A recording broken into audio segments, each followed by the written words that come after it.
हाँ भाई, फिर आ गए हम।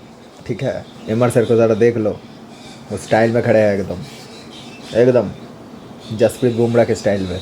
ठीक है, समझे? तो कितने, हाँ, कितना कर लिए थे हम? एक बार मैं नोट खोल लेता हूँ। हाँ भाई, तो कितना हुआ था हमारा फिजिक्स में? तो ये क्वेश्चन, ये क्वेश्चन सबको समझ आ गया था ना? बहुत अच्छे क्वेश्चन था ये वैसे। और इसमें और एक क्वेश्चन भी था, find net force on the ground. ठीक है। हाँ, तो जहाँ से आज शुरू करेंगे वो है यहाँ से।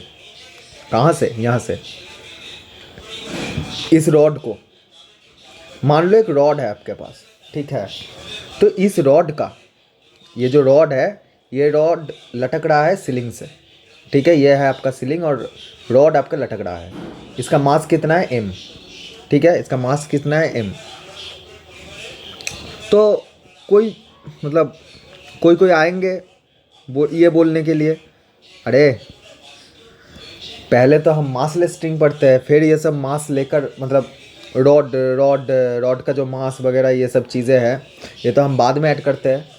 लेकिन मैं पहले ही करा दे रहा हूँ। ठीक है, ये आप उनका स्टाइल है, तो जो भी है। ठीक है, अब देखो, कुछ भी मतलब ये एडवांस में, मतलब सब कुछ एडवांस होता है इस ज़माने में, है ना? जैसे कि आप लोगों के पास बंदी नहीं होगी, बंदी नहीं होगी, या मतलब बंदा नहीं होगा। ठीक है, आप लोगों के पास ये क्यों है? ये अवस्था क्यों है? और वहीं अगर आप देखोगे कि आज जो 12 साल, मतलब कुछ 14 साल का लड़का है, 12 साल का लड़का है, वो लोग लड़की पटा रहे हैं। का पटा रहा है? लड़की पटा रहा है। कैसे कैसे हो रहा है ऐसे? क्योंकि वो लोग एडवांस है और हम लोग उतना एडवांस, मतलब उतना एडवांस नहीं हो पाए आज तक। हाँ, उनका अगर उन लोगों का मतलब बच्चे जन्म लेते ही, मतलब अलग लेवल का ही एडवांस हो जाता है, इंग्लिश बोलने शुरू कर देते हैं आजकल। ठीक है, तो ऐसे होता होता रहता है हमारे समाज में। ठीक है। ऐसे होता रहता है। फिर खुद पे तरस आता है, फिर खुद पे तरस आता है कि शायद मैं भी ऐसा होता। ठीक है, मेरा भी। खैर छोड़ो। तो वही जो एडवांस चीज़ें हैं, वही एडवांस हम यहाँ पर पढ़ रहे हैं। ठीक है, एडवांस मतलब जेई एडवांस का बात नहीं चल रहा है, क्योंकि वो मेरा औकात से बाहर है। ठीक है, तो पहले ही बोल दे रहा हूँ मैं, ठीक है, कि इस रॉड में एक मास है जो कि है एम। अब आपको क्या खोजना है? आपको इस रॉड का नीचे से लेकर ऊपर तक एक डिस्टेंस अगर एक्स ले लूँ, इस एक्स डिस्टेंस पे आपको टेंशन ढूंढना है, टेंशन ढूंढना है। अब यहाँ पर आप एक चीज़ देखना, मैं बता रहा हूँ, एक चीज़ देखना कि अगर मैं रॉड को पकड़ के लटक जाऊँ, टेंशन सबसे ज़्यादा कहाँ पर फील होगा, दर्द कहाँ ज़्यादा होगा? तो ओबियसली आप लोग बोलेंगे कि दर्द सबसे ज़्यादा अगर मैं देखूँ तो हाथ पे होगा। दर्द सबसे ज़्यादा कहाँ पर होगा? हाथ पे होगा। फिर कहाँ पर होगा? फिर आपका बॉडी पे होगा। ठीक है, मतलब छाती पे थोड़ा सा स्ट्रेन पड़ेगा, आपका पेट में थोड़ा सा स्ट्रेन पड़ेगा। ठीक है, अगर मैं रॉड को पकड़ के लटक जाऊँ, ऐसा ही होगा। सही है कि नहीं? तो ये रॉड भी इसका एक्सेप्शन नहीं है, ये रॉड भी एक्सेप्शन नहीं है। क्यों एक्सेप्शन नहीं है? क्योंकि ये जो रॉड है जहां से लटक रहा है, मतलब इस पोजीशन को मैं अगर ए पोजीशन को पकड़ लूँ, तो यहाँ पर रॉड का टेंशन होगा सबसे ज़्यादा। ठीक है, अब मैं इस पोजीशन पे अगर मान लो ये पोजीशन बी है, तो इसका मतलब ये पोजीशन में, इस पोजीशन में आपका टेंशन थोड़ा सा कम होगा। क्यों कम होगा? क्योंकि सबसे ज़्यादा दर्द आपका हाथ पे होता है, फिर आपके छाती में होता है। छाती में थोड़ा सा कम दर्द होता है। क्यों? क्यों? मतलब ये दर्द क्या है? ये दर्द क्या है? दर्द क्या है? दर्द तो सिर्फ वो ही नहीं है जो उसने दे गई थी। दर्द तो सिर्फ वो ही नहीं है जो उसने दे गई थी। ठीक है, उसने देकर गई थी, है ना? जो उसने दे के गई थी। दर्द सिर्फ वो नहीं है, दर्द फिजिकल भी होता है। मतलब ऐसे नहीं कि सिर्फ दिल का ही दर्द होता है, वो तो अलग लेवल का दर्द होता है। ठीक है, लेकिन उस दर्द का बात नहीं चल रहा है यहाँ पर। फिजिकल आपका जो शरीर पे जो दर्द फील होता है उसके बात चल रहा है। ठीक है, तो दर्द कहाँ पर ज़्यादा होगा? ऑब्वियसली आपके हाथ पे, फिर आपके छाती पे, फिर आपके पेट पे, फिर आपके, वो नहीं बता सकते, फिर आपके पैर पे। ठीक है, ठीक है। वैसे वो चीज़ पकड़ के तो तुम लटक नहीं रहे हो, जो भी है छोड़ो। ठीक है, तो समझ में आया ना कि दर्द कहाँ पर ज़्यादा होगा? ऑब्वियसली आपके हाथ पे होगा। समझे समझे? तो यहाँ पर होगा, फिर इस पोजीशन में दर्द होगा, और सबसे कम दर्द कहाँ पर होगा? आपके नीचे वाले पोर्शन में। अगर सी मतलब आपके पैर में सबसे कम दर्द होने वाला है, सबसे ज़्यादा यहाँ पर, फिर यहाँ पर, और सबसे कम यहाँ पर। समझ गए? ठीक है, आप ध्यान से सोचना। तो ये तो समझ में आ गया, लेकिन हम इसको निकाले कैसे? इस टेंशन को हम निकाले कैसे? तो आपको पता होगा कि टेंशन एक्चुअली क्या है। टेंशन आप एक्चुअली एक फोर्स है। कैसा फोर्स है? जो खींचने के वजह से पैदा होता है। खींचने के वजह से मतलब मान लो एक रस्सी है यहाँ पर, और आपने इसको इधर खींचा आपने, और आपका जो ग्राउंड है वो स्मूथ है, मतलब इसका जो कोएफिशिएंट ऑफ फ्रिक्शन है वो 0 है। तो अगर आप रस्सी को ऐसे खींचोगे, ठीक है, अगर आप रस्सी को ऐसे खींचोगे तो आपका टेंशन क्या होगा? इसमें 0 है, इसमें टेंशन 0 होगा। आपने तो बोला कि अगर रस्सी को मैं खींचूं तो टेंशन आना चाहिए, फिर टेंशन 0 कैसे हो गया? तो ध्यान से समझना। आप अगर इस रस्सी को खींच रहे हो, मतलब यही वाले रस्सी को अगर आप खींच रहे हो, एक चीज़ देखना ध्यान से, यही वाले रस्सी को अगर आप खींच रहे हो तो इस रस्सी के अंदर कुछ मॉलिक्यूल्स होता है, बुझे? कुछ मॉलिक्यूल्स होता है। वो मॉलिक्यूल्स जिस जगह पे इनिशियली हो रहा है, मतलब इनिशियली मान लो आपने नहीं खींचा, तो इनिशियल पोजीशन इसका ये होगा कि नहीं होगा? ऑब्वियसली होगा। अब जब आपने इसको खींचना शुरू किया, तो क्या होगा? तो फाइनल अगर आप मॉलिक्यूल्स का पोजीशन देखोगे तो वहीं का वहीं रहेगा, मतलब चेंज नहीं होगा। क्यों चेंज नहीं होगा? क्योंकि आपका जो जमीन है वो फ्रिक्शनलेस है। इस वजह से इसके जो पीछे कोई भी फोर्स नहीं है। मान लो अगर फ्रिक्शन आपका 0 नहीं होता तो पीछे एक फोर्स आता है जिसको हम फ्रिक्शन फोर्स कहते हैं। तो उस फ्रिक्शन फोर्स के वजह से क्या होता? दोनों मॉलिक्यूल्स के बीच में, मान लो मॉलिक्यूल्स पहले ऐसे थे, जैसे इसमें ही मैं दिखा रहा हूं, देखना ध्यान से। मान लो आपके मॉलिक्यूल्स पहले ऐसे थे, लेकिन अगर फ्रिक्शन नहीं होगा, अबे यार, अगर फ्रिक्शन अगर आपका प्रेजेंट होगा, देन क्या होगा? पीछे भी आपका फ्रिक्शनल फोर्स लगेगा कि नहीं लगेगा? मतलब आप सामने भी फोर्स लगा रहे हो, और पीछे फ्रिक्शन फोर्स लगा रहे हैं। इस वजह से ये जो मॉलिक्यूल्स है, इन मॉलिक्यूल्स के बीच में क्या बढ़ेगा? डिस्टेंस बढ़ेगा। लेकिन आपको पता है, इस परिवेश में, इस एनवायरनमेंट में, जो चीज़ जैसे है वैसा ही रहना चाहता है,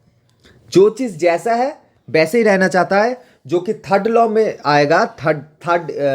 न्यूटन्स के थर्ड लॉ में आप पढ़ते हो ये चीज़, कि जो चीज़ जैसा है वैसे ही रहना चाहेगा।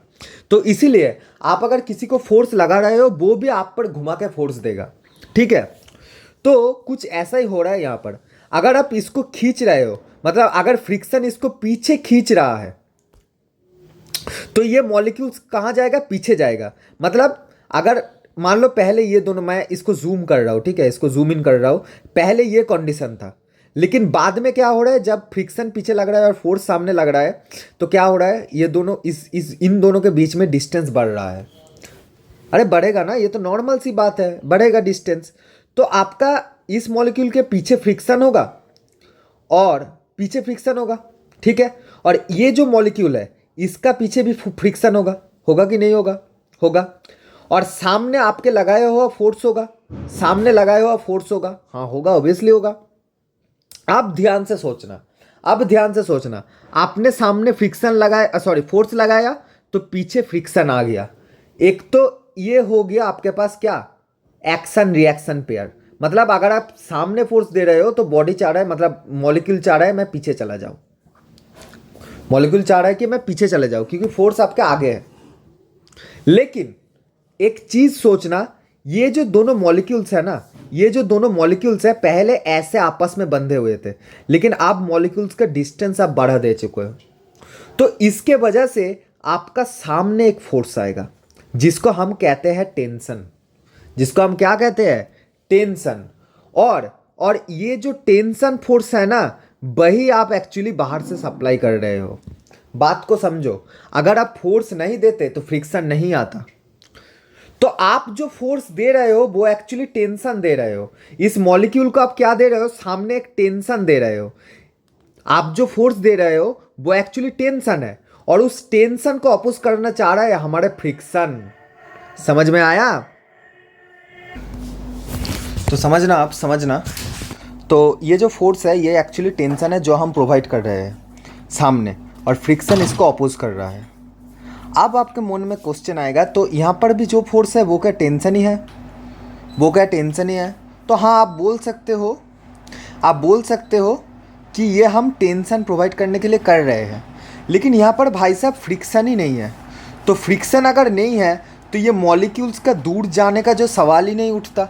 तो मॉलिक्यूल्स का अगर दूर जाने का सवाल नहीं उठता तो फिर टेंशन किस बात का? तो इसीलिए हम इसको टेंशन बोलते नहीं है, इसको हम बोलते हैं टेंशन ज़ीरो बोल देते हैं।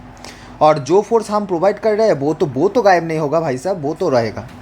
ठीक है, तो ये कुछ टेंशन का ग्रॉस ये है, मतलब ऊपर ऊपर से टेंशन यही है। और अगर आपको डिटेल में जानना है तो सर का लेक्चर देख लो यार, बहुत डिटेल्स में है। और याद रखना, टेंशन एक इलेक्ट्रोमैग्नेटिक फोर्स के अंडर ही आता है, टेंशन फोर्स।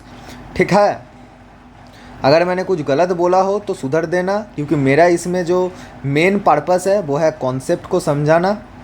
और घंटा आपको ये नहीं पूछा जाएगा कि टेंशन क्या है, कैसे है, क्यों है। आपको सिंपल न्यूमेरिकल पूछा जाएगा, टेंशन कैसे क्रिएट होता है, मतलब ये भी पूछा नहीं जाता है भाई साहब, ये भी नहीं पूछा जाता है। लेकिन आपको पता होना चाहिए कि अगर मान लो कोई ऑब्जेक्ट ऐसे पड़ा है, रस्सी ऐसे पड़ा है, और आप फोर्स देकर इसको खींच रहे हो, तो इसका मतलब इसके ऊपर टेंशन होगा, इसके ऊपर टेंशन होगा, ऐसा ज़रूरी नहीं है। तो समझ में आएगा आपको?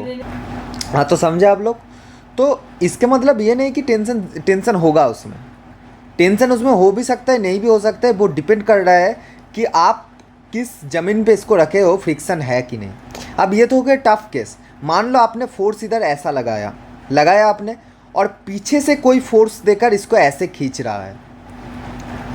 ठीक है, तो समझना यहाँ पर भी टेंशन क्रिएट हो जाएगा। क्यों क्रिएट होगा? क्योंकि रस्सी में आप यहाँ भी देखो अगर, तो मॉलिक्यूल्स पीछे जाना चाहेगा, लेकिन सामने वाला फोर्स जो है वो पीछे वाला फोर्स को अपोज करेगा, और पीछे मतलब इस पे जो आगे वाला फोर्स है इसको पीछे वाला फोर्स अपोज करेगा। तो ये जो अपोजिंग फोर्स है, याद रखना, जो अपोजिंग फोर्स है वो है एफ, और टेंशन आपका बन जाएगा एफ। मतलब आपको ऐसा लग सकता है कि इसमें इधर भी फोर्स लग रहा है, इधर भी फोर्स लग रहा है, तो टेंशन हो गया आपका जीरो। बहुत बढ़िया, दोनों साइड से वो फोर्स कैंसिल हो गया तो टेंशन जीरो हो जाएगा। नहीं भाई, इसमें टेंशन एफ आएगा, क्योंकि आपका ऑपोजिट फोर्स जो है वो आपका आंसर होगा। समझे? तब इस रस्सी पे जरा गौर फरमाइए, इस फुंडा गौर, जरा इस रस्सी पे आप गौर फरमाए जरा, गौर फरमाए। टेंशन इसका ऊपर की तरफ होगा कि नहीं होगा? ऑब्वियसली आपका टेंशन ऊपर की तरफ होगा इस पॉइंट पे। अच्छा, यहाँ पर हमको टेंशन निकालना है, ठीक है?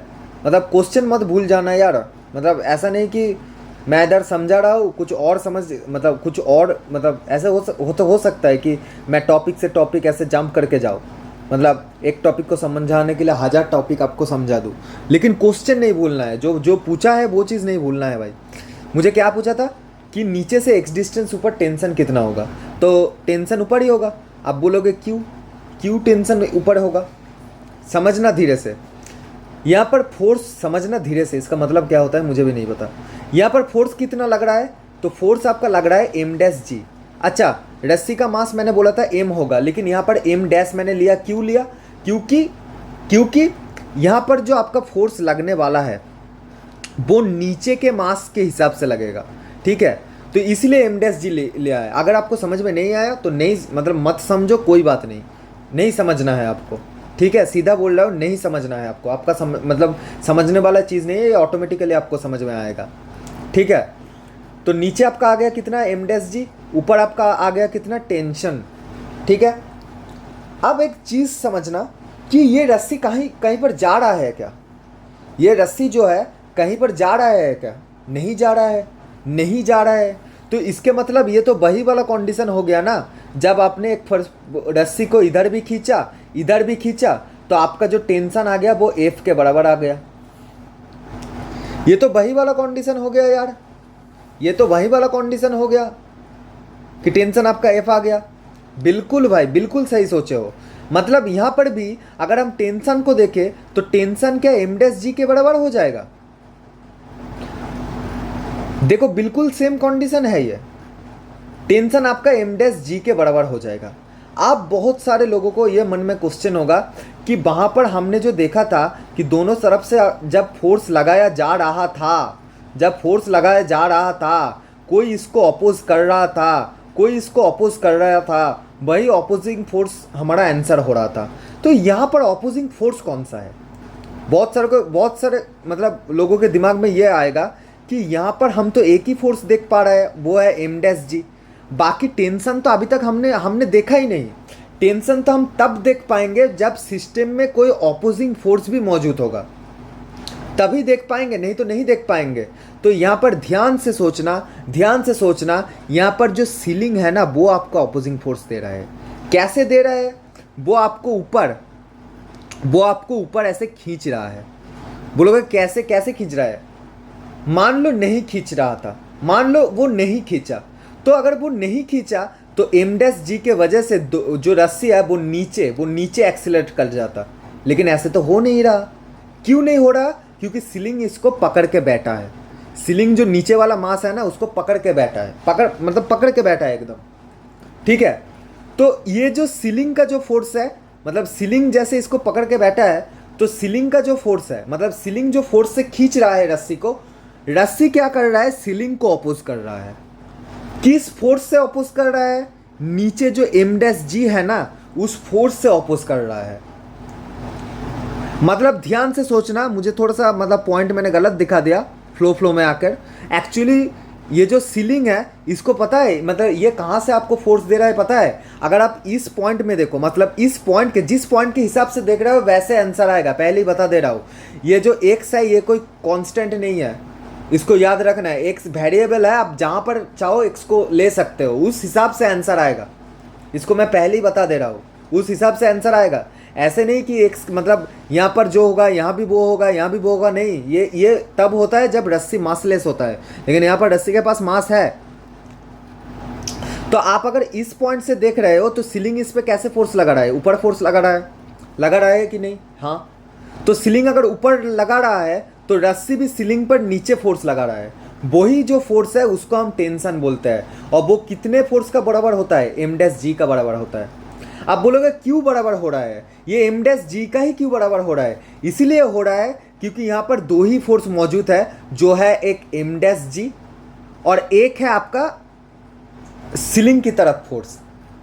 तो ये दोनों फोर्स यहाँ पर प्रेजेंट है। अब अगर आप सीलिंग के हिसाब से देखो, मतलब सीलिंग के छत के हिसाब से अगर देखो, तो छत के हिसाब से अगर देखो तो सीलिंग इसको ऊपर खींच रहा है और जो ये एम डैश जी है इसको नीचे खींच रहा है। सीलिंग इसको ऊपर खींच रहा है, एम डैश जी है जो नीचे खींच रहा है। तो ये जो एम डैश जी है ये सीलिंग जो फोर्स ऊपर लगा रहा है उसका ऑपोजिंग फोर्स है। अगर आप एम डैश जी के हिसाब से सोचो तो एम डैश जी आपको नीचे खींच रहा है, खींच रहा है कि नहीं? नीचे खींच रहा है। और जो सीलिंग का फोर्स है वो आपका यहाँ क्या बन जाएगा? ऑपोजिंग फोर्स बन जाएगा।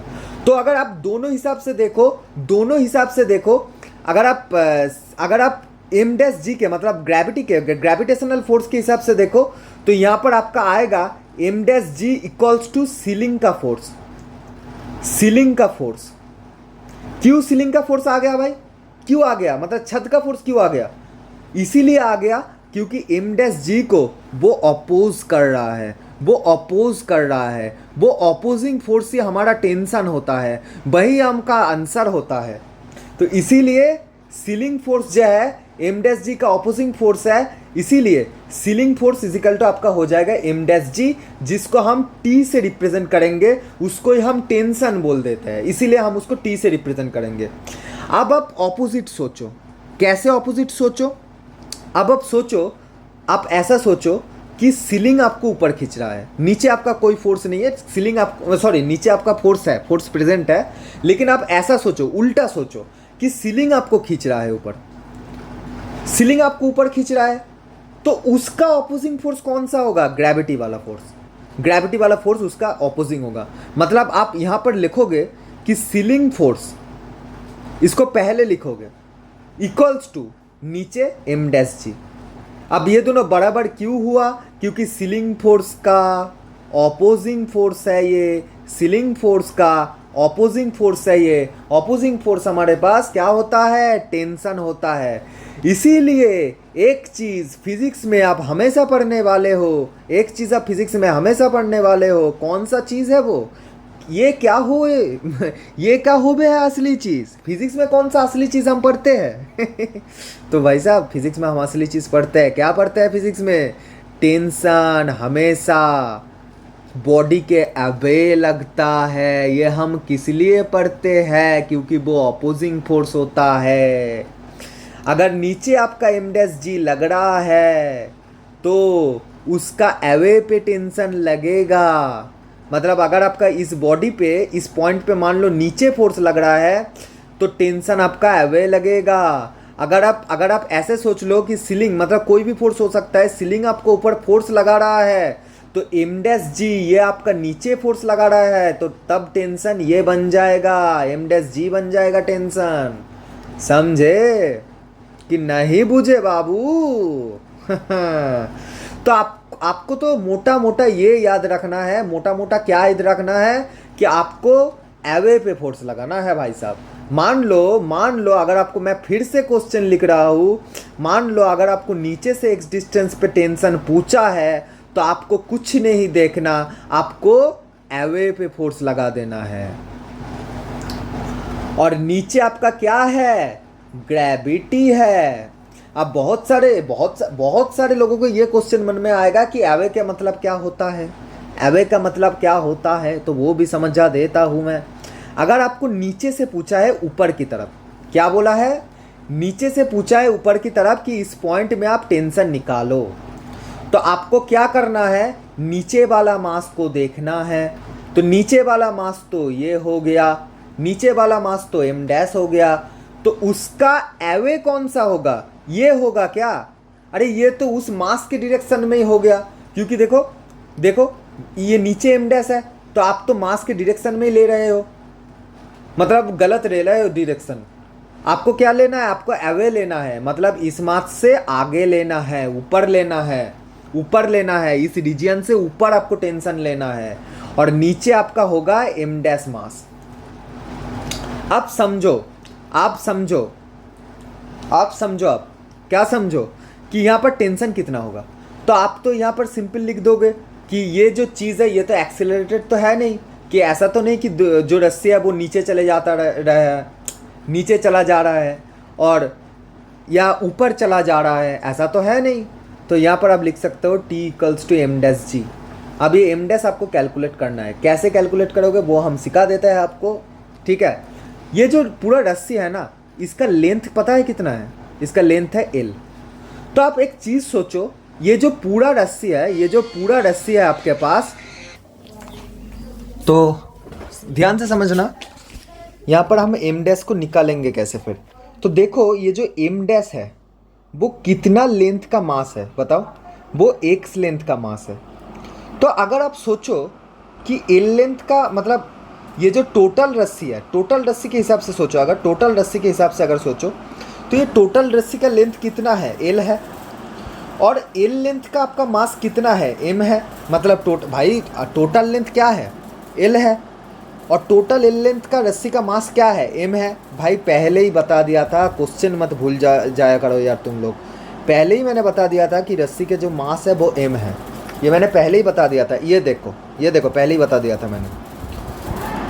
तो अगर एल लेंथ का मास अगर एम हो तो यूनिट लेंथ का मास कितना हो जाएगा, m/l हो जाएगा। तो x लेंथ का मास आपके पास कितना हो जाएगा, m/l इंटू एक्स। समझे? अब सेम चीज़ ये देखो, ये जो हमारा सीरीज़ है यूट्यूब में यही चल रहा है, ठीक है, यही चल रहा है। टॉप एडुकेटर्स के क्या बोल रहा हो यार, एक तो मतलब आजकल पता नहीं मेरा मतलब थोड़ा सा वो हो रहा है मेरा, एक तो भाषा पे मतलब लगम नहीं है, और जब लगम लग जाए एक ऐसा वर्ड मुंह से निकल रहा है कि किसी को समझ में नहीं आ रहा है, ठीक है। आजकल मेरे साथ ये प्रॉब्लम है। तो देखो भाई साहब, ये वाला सीरीज़ चल रहा है हमारे यूट्यूब के ऊपर, ठीक है। इसका नाम है नाम तगड़ा रखा है वैसे, ओपिनियन सीरीज़। भाई आज तक लोग क्या करते थे, कॉमेडी में रिएक्शन देते थे, अब पढ़ाई में रिएक्शन चलेगा, ठीक है, कि कौन सा टीचर कैसे पढ़ा रहे हैं। वैसे वो तो औकात नहीं है जज करने का, लेकिन फिर भी हम जज करेंगे। अरे भाई, अरे एक चीज़ सोचो, मतलब छोड़ो यार, अब क्या ही बताओ। अरे भाई एक चीज़ सोचो, मतलब स्टैंड अप जो कॉमेडियंस है वो भी तो मतलब IITians नीट का स्टूडेंट को करते ही है ना, मतलब वो रिएक्शन तो देते ही है वो लोग, भले ही उसको उनका औकात में ना हो, वो चीज़ देते हैं कि नहीं। तो मैं कौन सा मतलब अलग हूँ, मैं भी दे दूंगा यार रिएक्शन। इसमें ऑफेंड होने वाली कोई बात नहीं है। इसमें ऐसा नहीं कि आप लोग ऑफेंड हो जाओ कि भाई इसका औकात कैसे हुआ कि हमारा MR सर का वीडियो के ऊपर रिएक्शन दे दिया, इसका औकात कैसे हुआ। अरे भाई जब जाहिल गवार लोग कर सकते हैं तो मैं क्यों नहीं कर सकता, है ना। मैं तो उन्हीं में से हूँ यार, बहुत ज़्यादा एडुकेटेड तो नहीं लग रहा है मुझको, मतलब मेरा वीडियो से आप लोगों को, ठीक है। तो समझो बात को। तो आपने ये समझ लिया, तो टेंशन आपके पास कितना आ जाएगा, m/l xg। अब मैं आपको एक होमवर्क में क्वेश्चन दे रहा हूँ, जो कि सर ने शायद समझाया भी होगा इस वीडियो में, ठीक है। अच्छा, हम एक चीज़ मैं बोल देता हूँ कि ये जो सीरीज़ अभी चल रहा है उत्थान बैच के हिसाब से चल रहा है, ठीक है। PW का बैच है उत्थान, उसके हिसाब से चल रहा है। बाकी सब्जेक्ट को तुम देख लो यार, बाकी सब्जेक्ट तो मैं नहीं करने वाला, फिजिक्स ही नहीं संभालने जा रहा, और बाकी सब्जेक्ट के लिए मैं नहीं कर सकता। लेकिन फिजिक्स को मैं मतलब अच्छे एडुकेटर्स के जो वीडियो है उठा के ले आऊँगा, उसके ऊपर रिएक्शन दूंगा, और मतलब क्वेश्चंस भी सॉल्व करेंगे साथ साथ, ठीक है। तो देखो यहाँ पर जो है आपका टेंशन निकल कर आ गया m/l xg। अब एक चीज़ सोचो, मैंने अगर यही क्वेश्चन को, मतलब ये जो क्वेश्चन है, इस क्वेश्चन को मैंने क्या कर लिया, कॉपी कर लिया। क्या कर लिया, लाइफ में कॉपी करने का बहुत शौक है।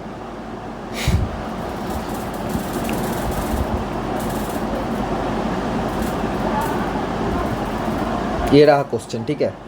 अब आपको क्या करना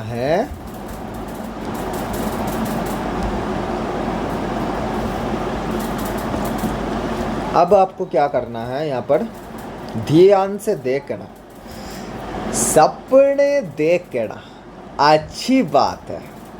छोड़ो यार, बहुत ज़्यादा हो गया यार, बहुत ज़्यादा हो गया। अभी इससे ज़्यादा अगर मैंने बकेती किया ना, अब जूते आएंगे सीधा मुंह में। मेरा मुंह का बात कर रहा हूँ मैं। अब यही क्वेश्चन है, सेम क्वेश्चन है, आपको ऊपर से x डिस्टेंस नीचे आपको टेंशन निकालना है, ठीक है। आपको टेंशन निकालना है, तो आप कैसे निकालोगे, ऊपर से x डिस्टेंस नीचे आपको टेंशन निकालना है, तो आप कैसे निकालोगे। तो देखो यहाँ पर जो है लेंथ आपको कौन सा लेना है, पहले तो ये सोच लो, आपको लेंथ कौन सा लेना है। आपको ऊपर से x डिस्टेंस नीचे टेंशन निकालना है। अब बहुत सारे लोगों को लगेगा जैसे हमने पहले नीचे से ऊपर लिया था, तो टेंशन को भी हमने ऊपर ले ली था। अब बहुत से लोगों को यहाँ पर लगेगा जब ऊपर से नीचे पूछ रहा है तो फिर टेंशन ऐसा लेना है, और यहीं फिर हो जाएगा गड़बड़ी। क्या गड़बड़ी होने वाला है यहाँ पर, गड़बड़ी ये होने वाला है कि आपका ग्रेविटी का तो डायरेक्शन रिवर्स नहीं हो रहा है ना, ग्रेविटी तो आपका नीचे लग रहा है। हाँ, ग्रेविटी तो यहाँ पर नीचे लग रहा है, और टेंशन भी भाई साहब हमने उसी डायरेक्शन में ले लिए,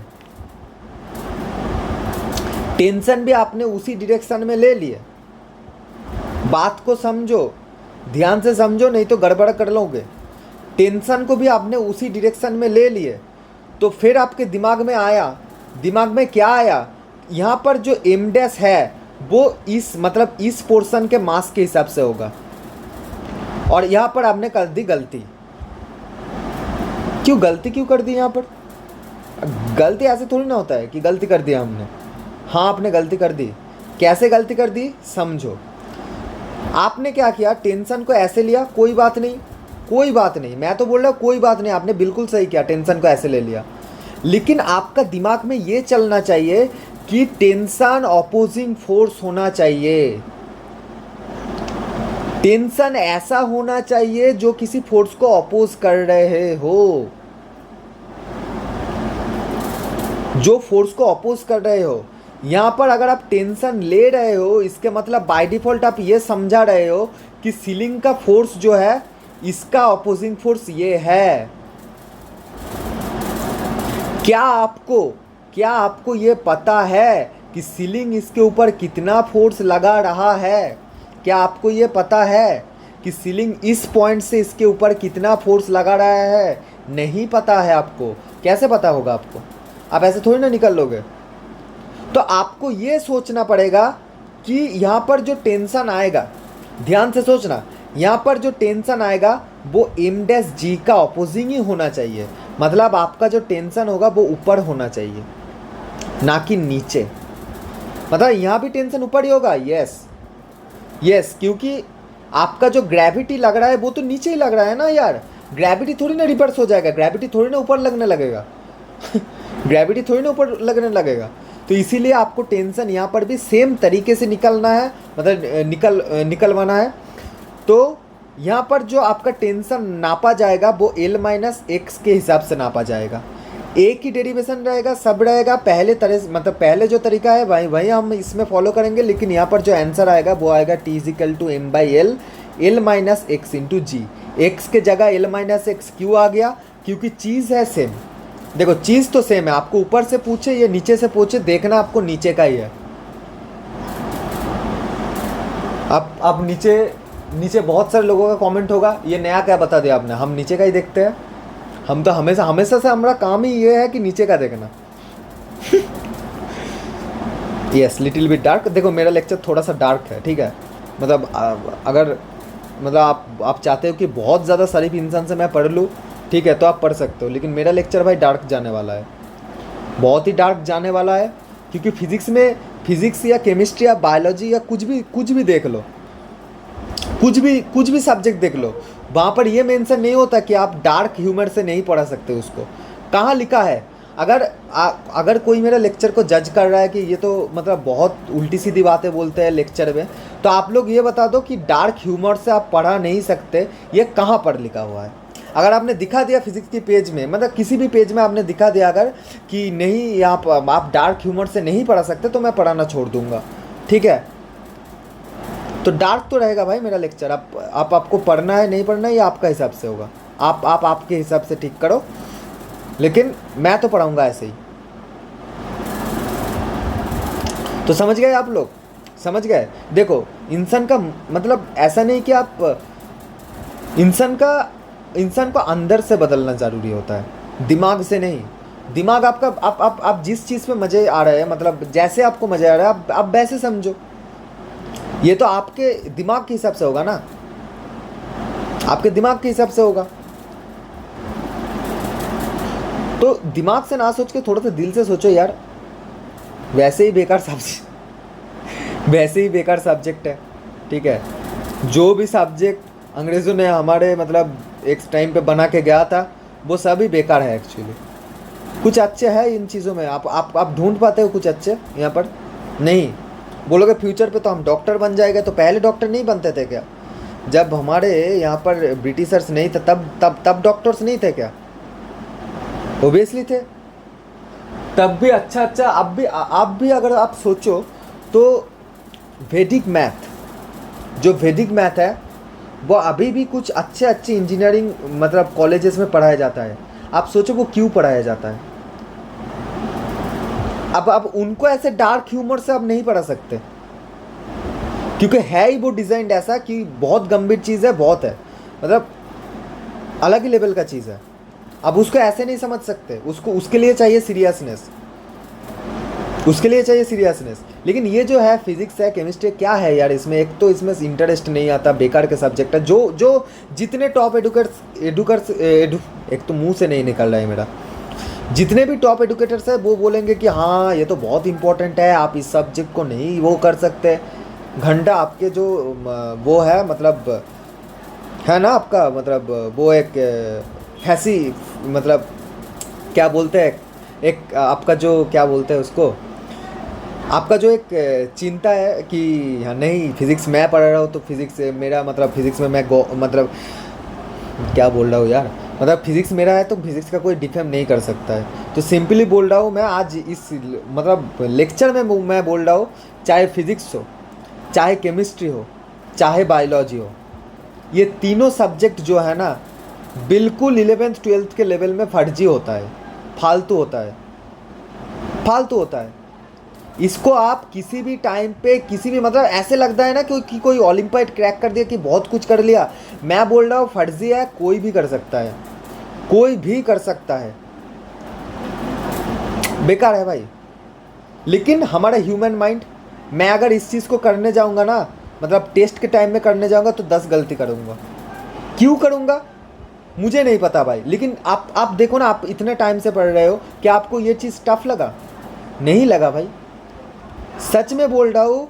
ये जो बेकार का एक क्रिएट होता है ना, आईआईटी का, नीट का, एडवांस का बात मैं नहीं कर रहा हूँ, उसका कारण है मैं बताऊँगा बाद में। नीट बोलो या जेई बोलो, ये बेकार में क्रिएट करते हैं यार, बेकार में एक टेरर क्रिएट करते हैं। एडवांस के बारे में मैंने क्यों नहीं बोला, क्योंकि एडवांस में आपका मतलब बहुत अच्छे अच्छे सवाल बनते हैं, बहुत ही अच्छे सवाल बनते हैं। जिस सवाल में चाहिए होता है आपका क्या, दिमाग। क्या चाहिए होता है? दिमाग। जिस चीज़ में दिमाग लग रहा है वो तो सही है भाई, लेकिन इन चीज़ों में क्या आपको लगता है कि यहाँ पर दिमाग लग रहा है? नहीं भाई। आप जैसे मतलब कोई अगर, मैं बोल रहा हूँ आज, कोई अगर इन स्ट्रीम में से नहीं है ना, मतलब साइंस स्ट्रीम से भी नहीं है, तो उसको भी समझ में आ जाएगा ये चीज़। फर्जी का बात मैं नहीं कर रहा हूँ। एक टीचर ने एक बार मुझको बोला था कि अगर कोई 11th-12th का स्टूडेंट हो ना, वो आराम से ये दोनों क्लास पढ़ा सकते हैं। अब सोच लो 11th-12th का लेवल क्या है, वो आराम से पढ़ा सकते हैं। ये सब मतलब सब्जेक्ट ही बेकार है, मैं पहले ही बता दे रहा हूँ। ये मतलब ऐसा नहीं कि दहशत मत क्रिएट करो अपने में।